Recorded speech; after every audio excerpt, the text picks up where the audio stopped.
A luxury jet on its maiden voyage is jolted in midair. Declare an emergency. We have a wind jet! The plane has lost part of its wing. It became clear that we were in very, very big trouble. The crew struggles to land the badly damaged plane. November 600, X-ray Lima, declare an emergency. But the trouble isn't over when they hit the ground. The crew is detained and questioned by police. Somehow, this small plane has triggered the worst crisis in Brazilian aviation history.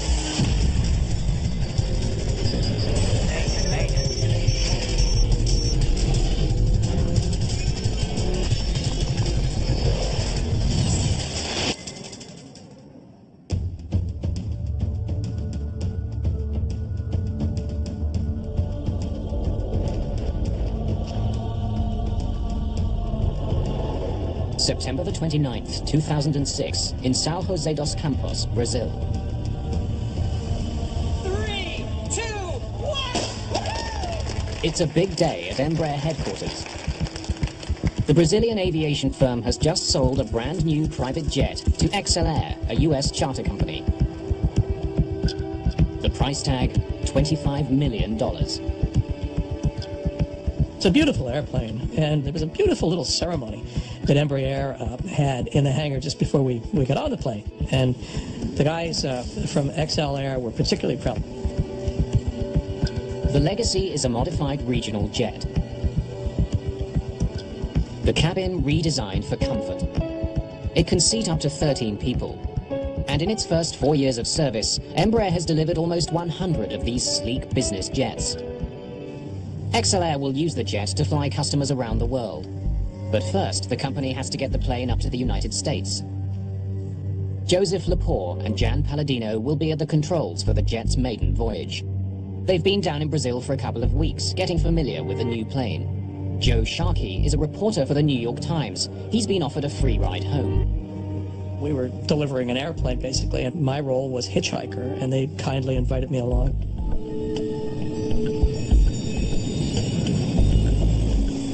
The Legacy jet is heading to Manaus in northern Brazil, a stopover on its way to New York. Half an hour after takeoff, the Legacy is flying over the heart of Brazil. The countryside stretches out below. The view out of the window is spectacular. I glanced out and I was amazed. Just to the horizon, nothing but treetops. And I just remember how pretty it seemed. At 10 minutes to 4 in the afternoon, the Legacy jet makes contact with controllers at the Brasilia Area Control Center, still nearly 100 kilometers away. Brasilia, November 600 X-ray Lima, flight level 370, good afternoon. 75% of the country's air traffic is handled by the controllers in this room. The traffic volume is larger than in any other control center in the country. One of the many planes they'll be dealing with today is the Legacy jet. Every flight that's handled by Brasilia ACC appears on computer screens as a small circle moving in the direction of the plane. The computer also displays the plane's actual and planned altitudes. November 600, X-ray Lima. Stop again. Roger. Palladino sends out a signal. Controllers use it to confirm that the data on their screen is coming from the plane they think it is. Radar surveillance.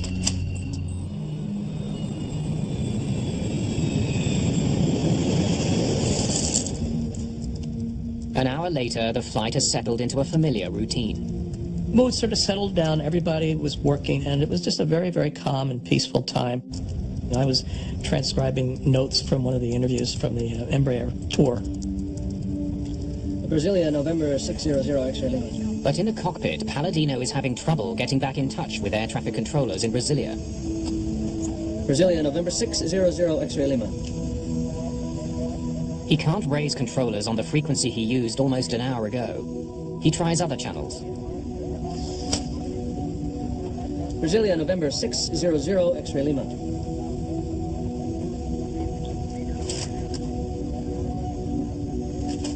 Brasilia, November 600 X-ray Lima. November 600 X-ray Lima. After 12 attempts, Palladino finally gets in touch with Brasilia ACC, this time with a different controller who provides radio frequencies for future contact. Contact 123.32. 6 smoke. I'm sorry, I didn't get the last two. Sorry, say frequency one more time for November 600 X-ray Lima. The Legacy loses radio contact again. Brasilia, November 600 X-ray Lima. As the pilots try to restore communication with Brasilia, the plane continues to power through the sky. It's just minutes before 5 o'clock.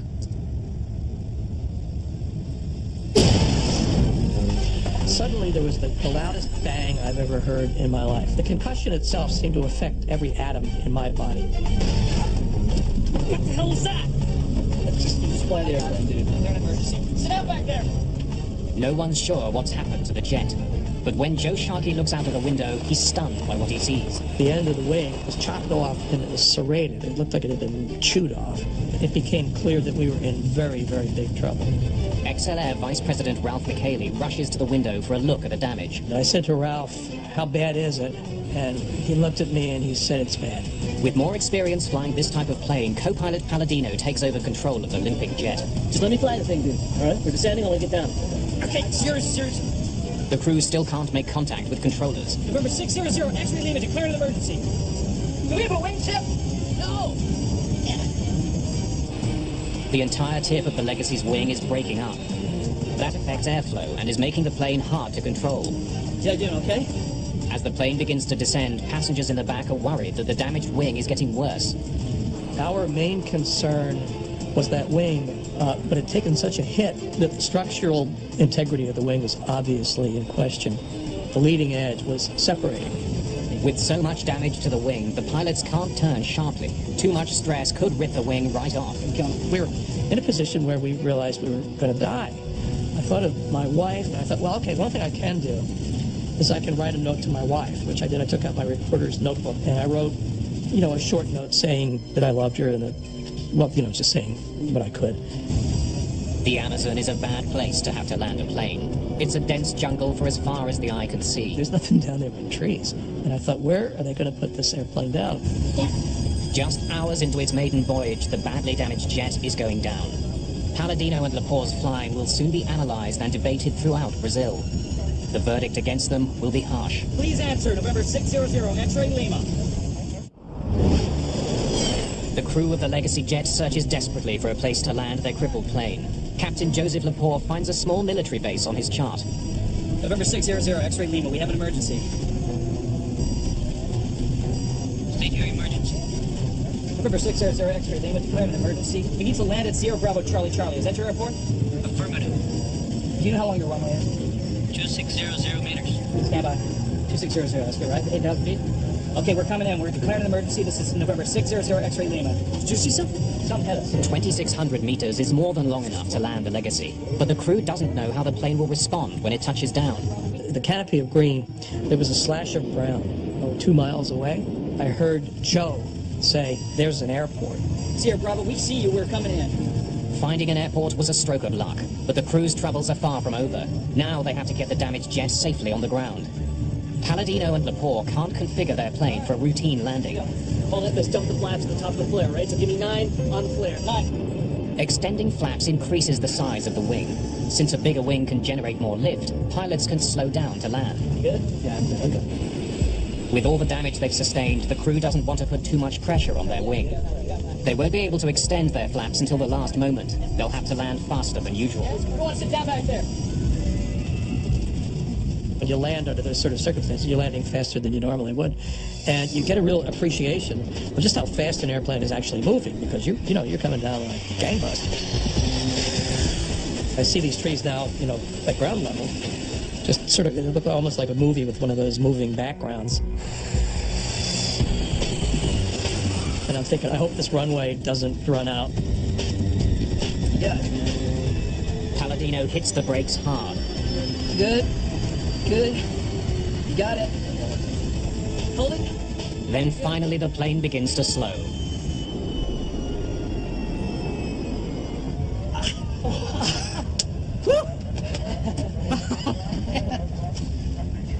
Good job. Oh, man.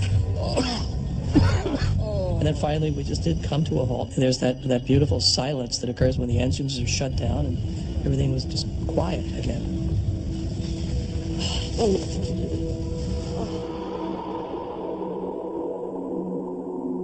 For more than 25 minutes, the business jet had flown with part of its wing torn off. There's also damage to the plane's tail. Somehow, high over the rainforest, something tore into the plane. The bizarre day takes another strange twist. Because they've landed at a military base, soldiers confiscate the passports of everyone on board. And that's the point at which I realized that we were in custody. I don't think the others on the airplane had the immediate sense that this was a custodial situation. Along with the two pilots, the jet's passengers are taken to the nearby airbase.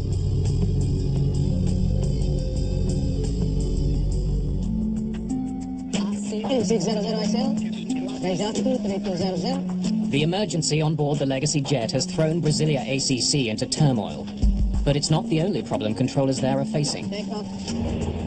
Another plane they're expecting to see hasn't shown up. Goal Flight 1907 should be on radar in Brasilia. The missing flight is a Boeing 737 with 154 people on board. It's been in the air for 2 hours and should be nearing Brasilia. But controllers there can't find any trace of that plane. Manaus, there isn't any gold. There isn't any gold this year. It's on its way. They check its status with controllers in Manaus, who were last in contact with the plane. Anxiety was high, and controllers were confused about what to say. They didn't know what was happening. Deep in the Amazon, those who were on the XL Air jet are also struggling to figure out what happened. We hit something, man. That's all I know. Maybe it was a condor. It's 37,000 feet. Well, maybe it was a military jet. No, I think the plane must have exploded.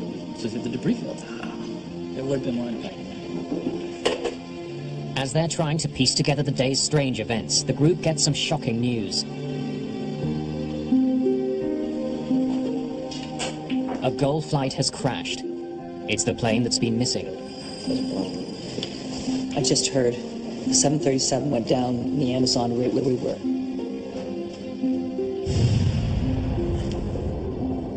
It was like a thunderclap. The world changed immediately. And Joe and Jan were just stricken. I don't think I've ever seen two more anguished men in my life. The Gold flight crashed right where the Legacy lost a piece of its wing. It can't be a coincidence.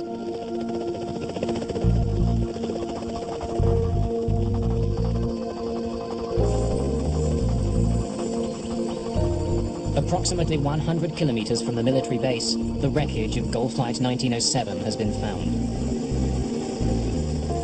The greatest difficulty involved the fact that the plane fell straight down. When it hit the ground, the trees covered it up, making it hard to get to.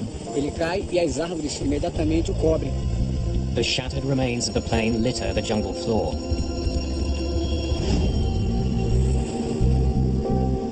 The news hits controllers in Brasilia extremely hard.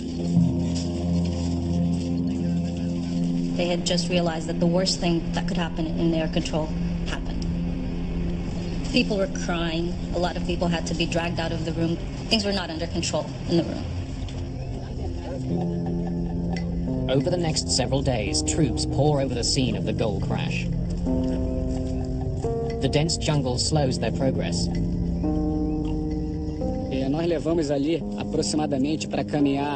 To walk about 1 kilometer in the forest took us about an hour.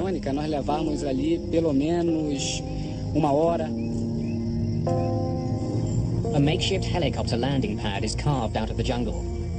It's becoming increasingly clear that no one has survived. 154 people are killed. At the time, it's the worst crash in the history of Brazilian aviation.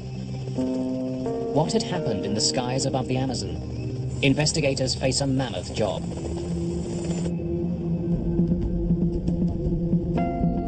Colonel Rufino Ferreira is in charge of the investigation into the Gold crash. An investigator always has to keep an open mind. You can't start with any preconceived ideas. When we arrived at the location of the accident, the only thing we knew for sure was that we had found the plane that was missing. The wreckage of the Gold jet is spread over more than 2 kilometers.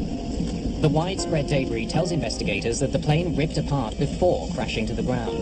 A aeronave, ela se desintegrou durante a queda. The aircraft disintegrated during the fall. It hit the ground in pieces. Praticamente não houve dano. There was practically no damage caused by the impact with the ground. The plane had already fallen apart. Desde que a aeronave se desfragmentou durante a queda.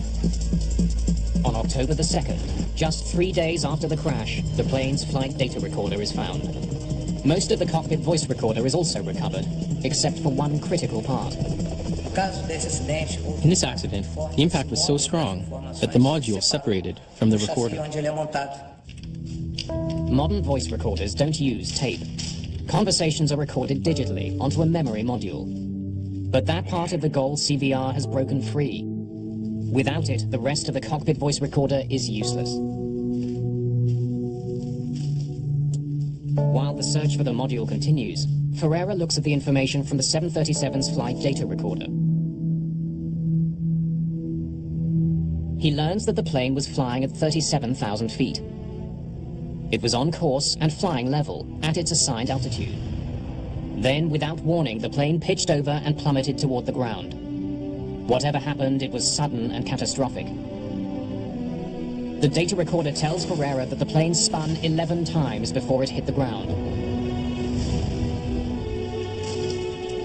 Klaus, I can't see Gol. There isn't any Gol with us here. It's on its way. So it's ready in my area. We're over half an hour. Police investigators want to know what air traffic controllers can tell them about Gol Flight 1907's final minutes. There was no Mayday. In fact, we never had contact with the Gol jet. Controllers say there was no warning that the jet was in trouble. It simply vanished. Colonel Ferreira studies air traffic control data from the day of the accident. There is no sign of the Gol flight. But the readings from the smaller Legacy jet capture his attention. It seems to be flying erratically. Instead of keeping to a single altitude, the radar shows it flying up and down dangerously.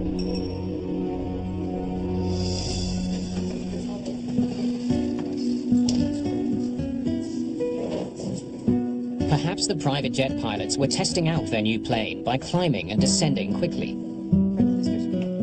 They may have collided with the Gol jet as a result of their reckless flying. When that information leaks out to the country's newspapers, it makes front-page news. The population thought it was unjust that a smaller aircraft was able to make an emergency landing while the larger aircraft, with 154 people, just fell into the Amazon and everyone died. Neither Lepore nor Palladino are officially charged, but they are confined to a hotel room in Brazil while the investigation continues.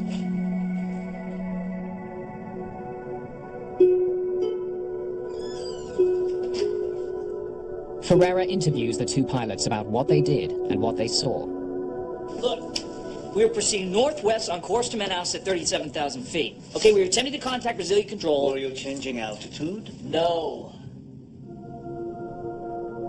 I was on the plane. Had the plane been flying erratically or doing loop-de-loops or whatever it was, I think I would have had a pretty good story for the New York Times. Did you say you were flying at 37,000 feet? Yes, that's right. Flight level 370. We never moved from that.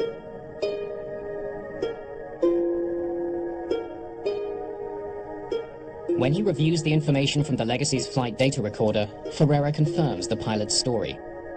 Although the ground radar shows the Legacy flying wildly, the data from the plane shows that it didn't change altitude at all. But there is something shocking about the Legacy's path. The business jet was flying north to Manaus, the Gol flight south from Manaus.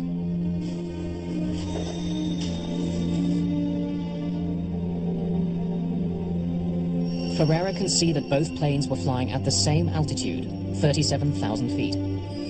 He makes a horrifying discovery.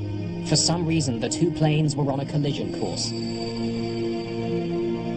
Air traffic is typically routed along specific corridors through the sky, essentially highways in the air. But planes traveling in opposite directions are supposed to be separated by at least 1,000 feet. The airway system, for instance, between Brasilia and Manaus is very simple. It makes airplanes fly northbound, maintaining even levels and airplanes flying southbound maintaining odd levels. But somehow, the Legacy jet and the Gold 737 were traveling down the same aerial highway in opposite directions. For long minutes, they were heading straight for each other. It seems more and more likely that the two planes collided.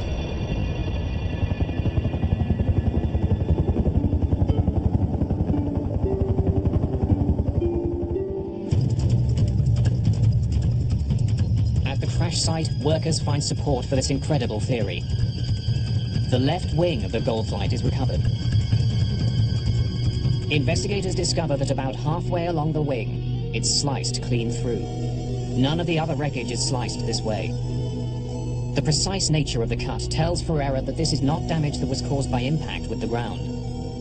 The damage on the left wing clearly shows that it was caused by a collision with another plane. The badly damaged wing would have sent the 737 into a spiral dive. The pilots would have had no way of controlling it. The sudden spiral motion would have pulled the plane apart. It's the reason the wreckage is spread over such a wide area. Ferreira finds the most conclusive evidence of a collision on the Legacy's damaged wing. On the Legacy, we found very small traces of paint that came from the Gold wing.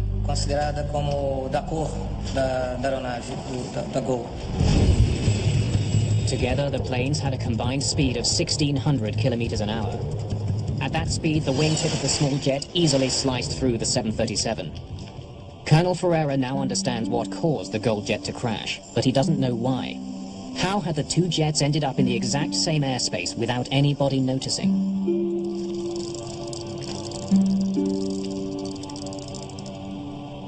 Investigators in Brazil now realize that they are dealing with something very unusual. A mid-air collision is a very rare event in aviation, and it should not have happened with two very modern new aircrafts. The situation becomes more complicated when investigators study a critical document, the Legacy's flight plan. Flight plans are filed by using a standard form which is the same all over the world. The form will contain the flight number as well as requested flight level or altitude. According to this document, when it collided with the Gold flight, the executive jet wasn't expected to be at 37,000 feet. The Legacy's flight plan called for the jet to fly at 37,000 feet only until it reached Brasilia, then descend to 36,000. But the collision took place 850 kilometers northwest of Brasilia, well past the point where the Legacy was supposed to descend. So why hadn't the Legacy followed its flight plan? The flight plan calls for you to descend to 360 at Brasilia. Why didn't you? We weren't told to. Before we took off, we were cleared for 370 all the way to Manaus. That's what we did, sir. I don't know where you're getting the information from. Yeah, we followed the rules. We were not told to descend, and we did not descend. Colonel Ferreira needs to check the story that the crew is telling. He wants to know exactly what they were told by controllers when they took off from São José dos Campos. November 600 X-ray Lima, ATC permission from Manaus, flight level 370. The Legacy's last instruction was to fly all the way to Manaus at 37,000 feet. The pilots obeyed that instruction even though it differed from their flight plan.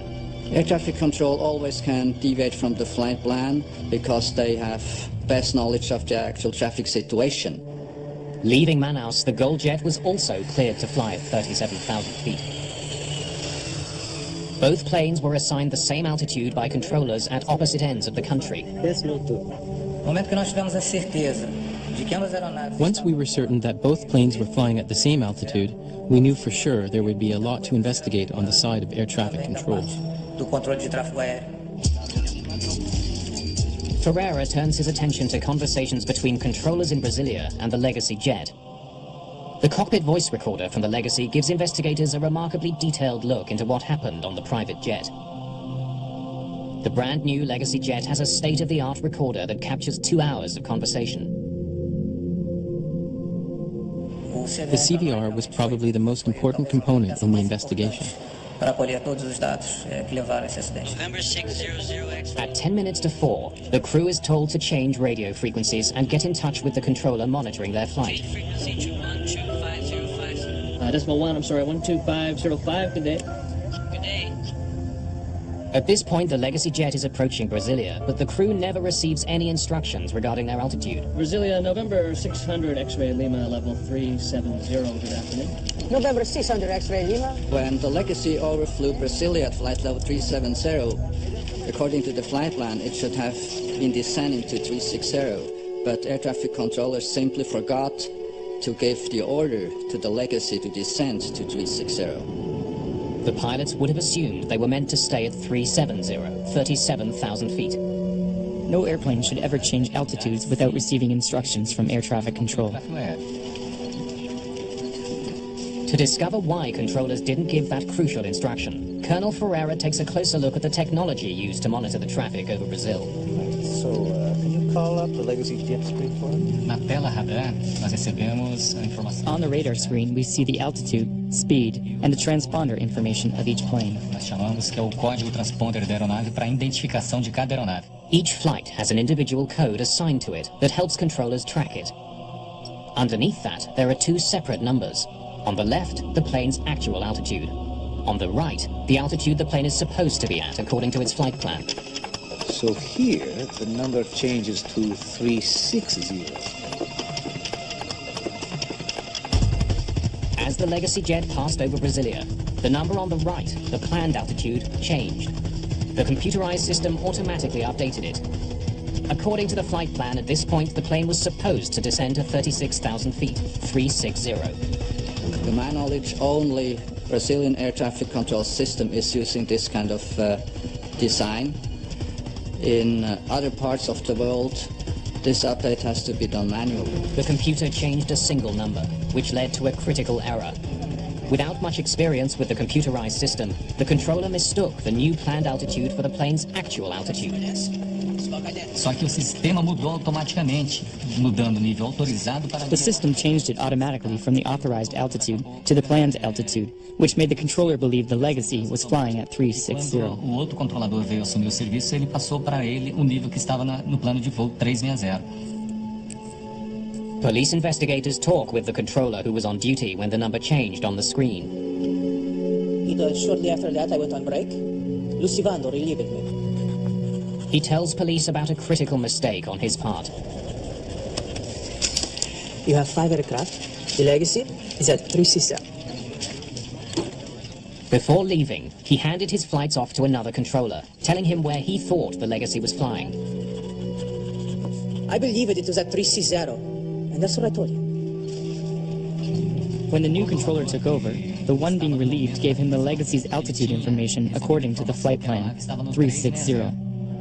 But the jet was actually flying 1,000 feet higher, right in the path of the goal flight.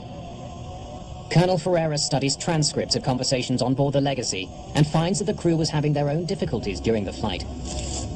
How much longer, guys? That's a good question, Ralph. The crew seems unfamiliar with some of the jet's advanced systems. Still working out the kinks on how to work this flight management system. Where's the one that gives us total time? My impression is that the pilots were trying to learn their aircraft systems during the flight. Investigators also uncover a breakdown in communications. Brasilia, November 600 X-ray Lima, flight level 370, good afternoon. November 600 X-ray Lima. Spock again. After a brief conversation between the Legacy jet and Brasilia ACC, Colonel Ferreira notices something extremely unusual. For almost an hour, the Legacy pilots don't talk to anyone on the ground. They stayed 57 minutes without attempting any contact with air traffic control, which seems like a lot of time. After 57 minutes, they tried to call 12 times without success. Realizaram inicialmente 12 tentativas de chamada, sem sucesso. Brasilia, November 600 X-ray Lima. Palladino did try to get hold of ground control, but he couldn't get through. Brasilia, November 600 X-ray Lima. He then tried the backup frequencies listed on his navigation charts. Brasilia, November 600 X-ray Lima. November 600 X-ray Lima. His only contact, a single garbled message. 6 Decimal 5. Sorry, say frequency one more time for November 6, 00 X-ray Lima. Both pilots and air traffic controller should have been more concerned of maintaining two-way contact all the time. This is their duty. Brasilia, November 6, 00 X-ray Lima. Had pilots and controllers spoken, they might have discovered that the Legacy was flying north in a corridor reserved for southbound traffic. As the public learns about the mistakes in the Air Traffic Control Center, there is growing pressure to make some changes. We wanted to understand what had happened to these people inside the control room. The controllers should have been able to see on their radar screens that these two airplanes were flying in a collision course. Brazilian air traffic control is one of the last in the world to be run largely by the country's military. Since they're run by the military, they're run by the Brazilian Air Force, we did not have complete access to information except for what was released. As fingers are pointed at controllers, many of them come forward with stories of overwork and poor training. They complained that they weren't well trained in English language, which is the international aviation language. Also, they had complaints about their equipment. In fact, the controller who incorrectly reported the Legacy's altitude had been on the job for only a year. A valuable piece of the puzzle is still missing. Investigators still don't know what happened during the final minutes of the GOL flight. Soldiers have been scouring the Amazon jungle with metal detectors looking for the plane's missing memory module.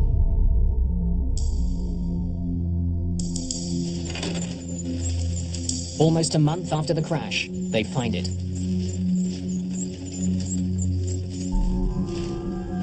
Colonel Ferreira hopes to hear some reason why the GOL crew wasn't able to avoid colliding with an oncoming jet.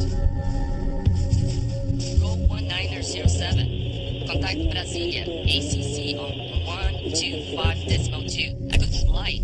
Thanks very much, Brasilia 12.2. GOL 1907. There are no alarms before the collision. No warning that they were flying straight for another jet.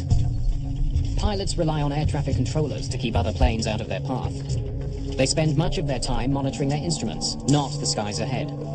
At the speed they're traveling, they'd only have to look away for a few seconds to miss an approaching plane. There were no issues of communication and no misunderstanding between pilots and air traffic control.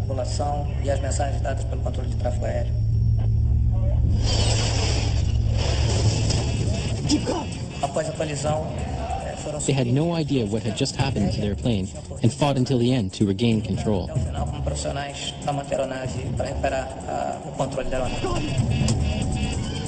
For less than a minute, the pilots struggle for control, but there's nothing they can do. But why were there no warnings? Both planes were equipped with a safety feature designed to prevent exactly this type of accident. Ferreira now needs to know why that system failed. Earlier in the investigation, strange radar images suggested that the Legacy pilots were flying wildly over the Amazon. Now those suspicions have vanished, but Ferreira revisits the fluctuating radar data to understand why neither plane knew the other was coming. You see, the altitude is very significant. To try to understand this last piece of the puzzle, Colonel Ferreira returns to the radar display that air traffic controllers saw the day of the crash. Instead of displaying just the expected altitude and the actual altitude, the letter Z appears between them. The Z on the air traffic controller screens indicates that the airplane he's looking at has lost its transponder. Modern commercial aircraft are equipped with transponders. Like small radio stations, they broadcast information on the plane's altitude and flight number. This information is received by computers on the ground and instantly displayed on the screens of air traffic controllers. In Brasilia, if the transponder fails, so-called primary radar takes over automatically. Signals are sent out from the ground that hit the target and return. Those readings are wildly inaccurate.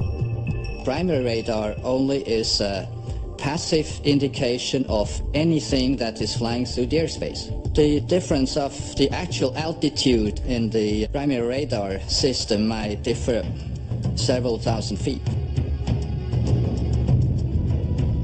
The inaccuracy of the radar tracking the Legacy jet explains why its altitude appeared to be rising and falling. Investigators discover that the transponder wasn't sending out signals for more than 50 minutes before the crash. But controllers didn't notify the pilots. that may be because they didn't notice the subtle change. A forma como é apresentado para o controlador não é... The way in which the information is displayed to the controller does not visually alert him to the change. There are no flashing lights that would tell the controller that the plane has lost its transponder. Chamasse realmente a atenção do controlador para que, aquele momento, aquela aeronave perdeu. There's an even more critical role played by the transponder. It doesn't just beam information to controllers on the ground, but to other planes as well. All commercial aircraft are equipped with a warning system called TCAS, the Traffic Collision Avoidance System. TCAS gives a relative position of other airplanes within range of your own airplane. TCAS picks up a signal from an oncoming plane's transponder and issues a warning if it's too close. If either plane's transponder is off, the system won't work. What the hell is that? Ferreira discovers that the Legacy's transponder was working early in the flight and after the collision. But for more than 50 critical minutes, it was silent.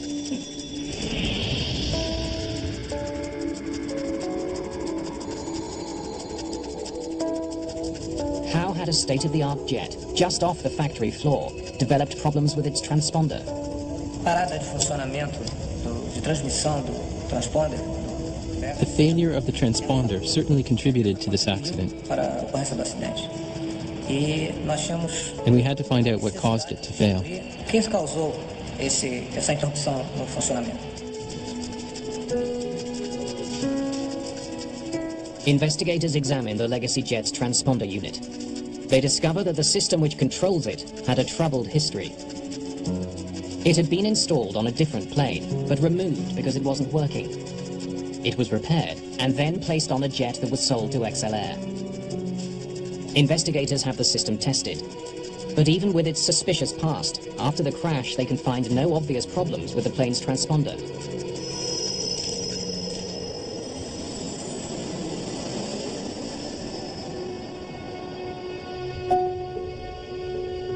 Now this is the layout now, the standard one in the Legacy jet. Colonel Ferreira does notice something potentially dangerous about the design of the Legacy's cockpit. If a pilot uses the built-in footrest during flight, his toes can come in contact with the buttons on the transponder. Here, show me what it looks like in standby mode. And when the transponder does go into standby, it would be difficult for a pilot to notice. There's no alarm? A small yellow warning light is the only indication that the transponder isn't on. It was not easy for the pilots to detect that because it's not hooked up with the central warning and alert system. But the pilots of the Legacy jet do not remember using the plane's footrest. Still working out the kinks on how to work this flight management system. Time. Investigators suspect that one of the pilots may have turned the transponder off by mistake. No momento, o cenário. Mas o cenário provável. The most probable scenario is that, by accident, one of the pilots temporarily turned off the equipment as he tried to familiarize himself with the technology on board. Com os equipamentos de bordo. However, the transponder went off. At a critical moment, the crew had no last-ditch safety system to warn them that they were flying right at a 737. Even though the TCAS system on the Gold plane was working, there was no signal from the approaching jet for it to receive. Closing in on each other at 1,600 kilometers an hour, the pilots never saw each other coming. Brazil's air traffic control system would undergo some radical changes as a result of the collision. But those changes would not come without a fight.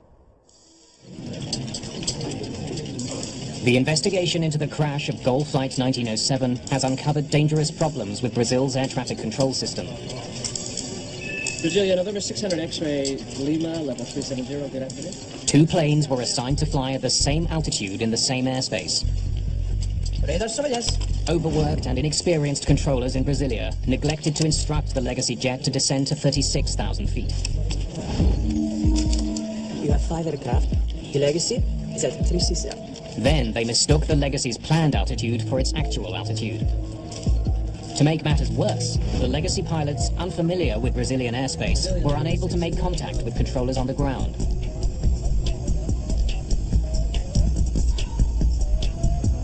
And somehow the transponder, which broadcasts their location in the sky, went silent, which controllers in Brasilia failed to notice.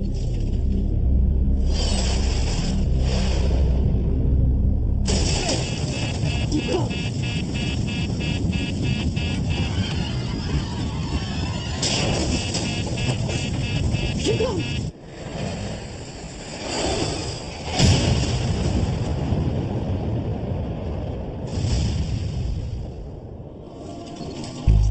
multi-billion-dollar ATC system designed to keep planes apart had failed to detect two planes on a collision course. Uma série de erros, de falhas humanas ocorreram e onde as defesas. One by one, a series of human errors occurred, and all of the defense systems that exist to avoid these errors were defeated. Esses erros foram sendo uma a uma vencidos. A month after the crash of the Gold passenger plane, controllers begin a Work to Rule campaign. They want to draw attention to problems with the system. Once they did start working to the rules and not stretching them anymore, this triggered what we called the aviation crisis in Brazil. At a certain point, maybe 40% of flights in all of Brazil had over an hour delays. Following the crash and the work slowdown, changes start being made. There has been a lot of changes in Brazilian aviation after the accident, specifically with regards to air traffic control. The Air Force had to admit that they had a shortage of controllers, and also there's a higher degree of accountability. In the United States, the Federal Aviation Administration issues two recommendations as a result of the tragedy. Pilots flying legacy jets are warned of the possibility that putting their feet up in the cockpit could accidentally turn off the transponder. And manufacturers are told that an alarm should sound if the TCAS system shuts off. The controllers who were involved in the crash are charged with varying degrees of manslaughter. But those criminal charges worry people who were closely involved with the disaster. Trabalhar uma investigação com fins de prevenção, quando existe uma An investigation like ours, which focuses on prevention, suffers huge setbacks when there is pressure to lay charges. emoção muito grande por ter sido o maior acidente. By blaming people, we might be creating a culture where people will not come forth and be honest about failures and mistakes. And when we try to hide that, things get swept under the carpet, and soon enough they'll come out again. Nenhum controlador sai de casa. No controller leaves his home in the morning thinking he's going to crash a plane. And so the criminalization only interferes with investigations that can prevent further accidents. Irá evitar novos acidentes. More than 2 months after the crash, the crew of a legacy jet is finally allowed to return to the United States. Joe and Jan barely got out of the country. There was an attempt to hold them under what I thought was a cobbled together initial criminal charge of, quote, failing to ensure the safety of Brazilian skies. While we are all grateful for the safe return of Joe and Jan and everyone aboard the Legacy, we are all saddened by this tragedy which took many innocent lives. More than a year after the accident, the legacy jet that survived a mid-air collision was still at the airfield in the Amazon. Its maiden voyage cut short by a tragic series of technological and human errors.